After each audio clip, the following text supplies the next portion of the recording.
Hello everyone, and welcome back to another devlog. 3 weeks ago, this was a little more than a farming prototype.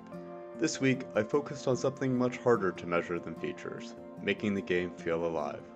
The core farming systems were already working, crops could be planted, watered, grown, and harvested. The world had buildings, trees, and some basic art. But it still felt flat, and as I mentioned in my last devlog, I wanted to continue with the art direction of the project.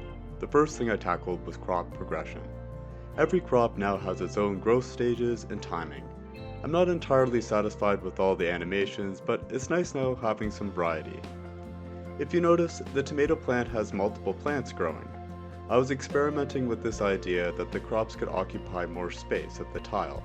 Perhaps I could just draw larger crops, but let me know what you think in the comments below.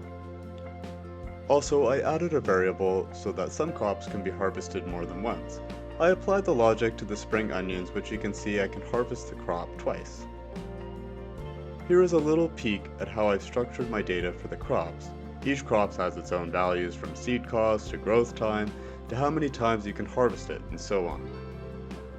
The biggest challenge this week was adding dynamic shadows. What sounded like a very simple visual upgrade quickly turned into 2 days of fighting shaders. My shader logic maps the vertices of the sprite image and returns the pixels that make up the sprite and not the canvas. I then convert the color of those pixels to black and can manipulate the opacity. Since I can apply this shader to any image, I first crop the bottom of the sprite image, and in my draw call function, I can specify how much of the image I crop, so it can also be none. So once my shader is applied to this new cropped image, I interpolate scaling, rotation, and positioning values according to the time of day.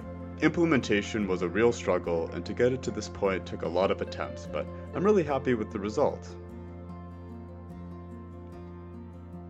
I also spent time polishing the HUD. Most players won't consciously notice these details, but they'll definitely feel them. I thought of and implemented this item text fade in less than 10 minutes, and I absolutely love it. Isn't that just the nature of game development? Some ideas take days or weeks to happen, others feel like a snap of the fingers. I started creating some new items for the game, and gave these seed bags for the crops some more personality. Something I've been putting off is the player animations for using items, and so I'll be focusing more on adding animations, new items, and resource gathering. This week wasn't about adding major systems. It was about improving everything that already existed. And honestly, I think these smaller improvements had a bigger impact than some of the major features I've added so far. Every week, I've been documenting the journey of building this game from scratch. Now we're less than 2 weeks away from the 1-month milestone, and my goal is to have the Steam page live by then. So if things go quiet next week, it's because all my focus is going into hitting that goal. Well, thanks so much for watching, and have a good one.